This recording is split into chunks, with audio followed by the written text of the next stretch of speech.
Hello. This chosen assignment is based on the focus stretch and challenge.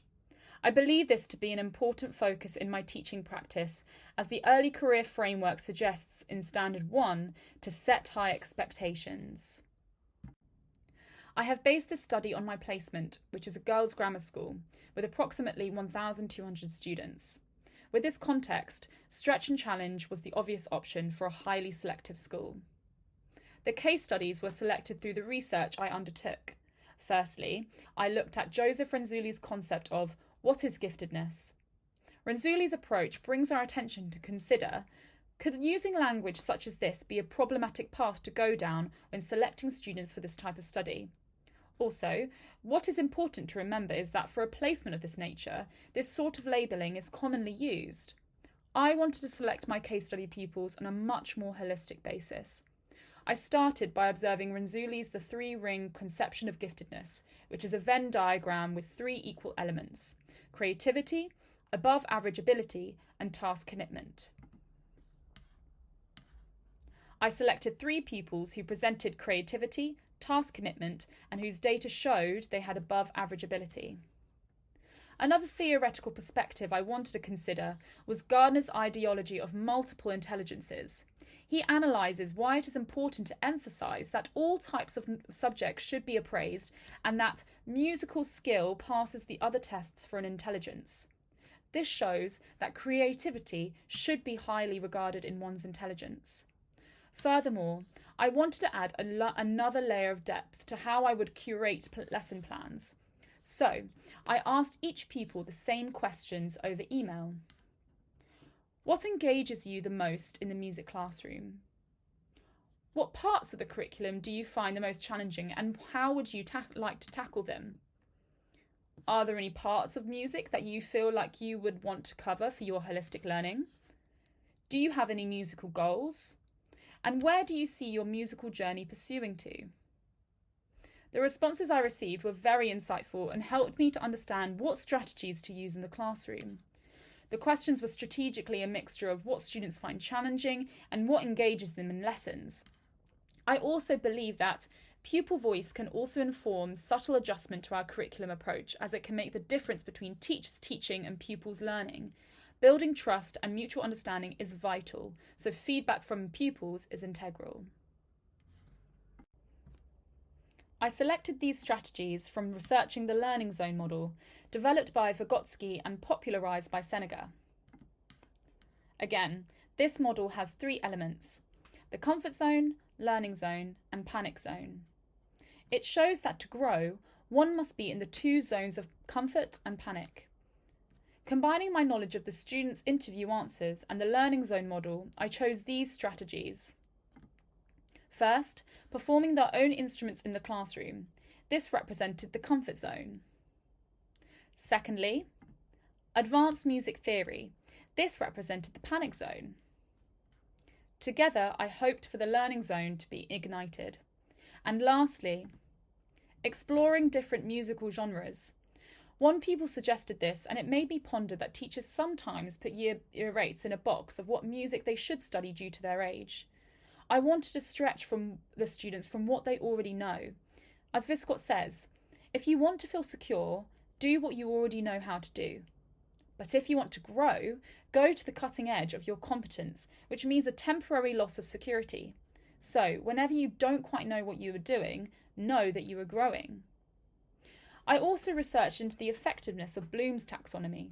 It is another framework which includes 6 levels: evaluation, synthesis, analysis, application, comprehension, then knowledge. It was founded by Bloom, but it has now been criticised in modern day. It has been argued that it does not capture the complexity of cognitive skills. It can be seen as inaccurate, as cognitive processes interrelate with each other rather than building on each other. I decided to look further. Since then, there has been another study called Solo taxonomy. SOLO stands for Structure of Observed Learning Outcomes. This showed me that there are different levels of understanding. It's not a simple trajectory like in Bloom's taxonomy. It also shows that students can move through these levels by engaging with increasingly complex tasks and ideas. This was another reason why I thought introducing advanced music theory as a complex task would be an effective way to challenge them.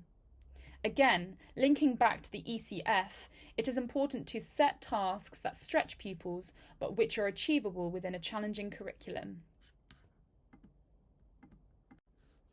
I began to plan my lessons, including my strategies. To explore new genres, I chose opera as a musical genre, specifically Carmen by Bizet. I selected this opera as it is widely known to be accessible due to its recognisable themes and melodies, even for those with no experience in classical music. With this opera in mind, I got them to analyse the score, which allowed them to access the music theory through highlighting moments in the music. Furthermore, we practiced and performed the Habanera aria in class, and I encouraged them to bring in their own instruments. Ofsted states that we can create an effective music curriculum by offering a rich and varied musical framework that nurtures fundamental musical techniques alongside building musical knowledge. This showed me variety in tasks in a music curriculum is a fundamental element to teaching the subject effectively. What evidence do I have of the impact of these strategies to stretch and challenge? My case study pupils that usually felt able to carry out work without help were starting to ask for more guidance when we were delving into advanced music theory. This showed me that these students are constantly planted in the comfort zone and aren't being stretched as they seem to be able to get on with the tasks. Whereas creating these opportunities for them to enter into the panic zone, where they might not feel so comfortable, can be an effective tool to challenge students. One of my case study pupils responded extremely positively to the use of instruments in the classroom and the opportunity to perform. She was engaged and smiling during these sessions. This showed me that she felt I acknowledged her responses from the interview. This expanded her motivation for task commitment through engagement, and she was able to thrive in her comfort zone. In my self-reflection, I critically evaluated my research and planning process after knowing the impact it created. There are 3 distinct things I would have done differently. Firstly, instead of interviewing the pupils electronically, I would have spoken to them in person. The ECF implies that a culture of mutual trust and respect supports effective relationships. This mutual trust that I could have built on in these conversations could have been a healthy foundation to motivate students to be willing to be stretched and challenged. This is emphasised again when the ECF suggests that teachers are key role models who can influence the attitudes, values, and behaviours of their pupils. Another alteration to the questioning I could have made could have been checking in with my case study pupils as I went along the process. In Thomas's book, How to Do Your Research Project, A Guide for Students, he suggests using prima facie questions. This is when one changes their questioning to become refined as their study progresses. Lastly, next time I'd think about how I'd assess them and give them feedback. For example, there is a TED Talk by Dweck where she discusses the power of yet. She explains that giving students who aren't achieving highly could be motivated by an assessment of not yet instead of a failing grade. She also explains that allowing these students to think they're on a learning curve motivates yet pushes them to keep going. And finally, here is my list of references from my presentation. I will leave you with this thought by Albert Einstein. He once said, "Imagination is more important than knowledge."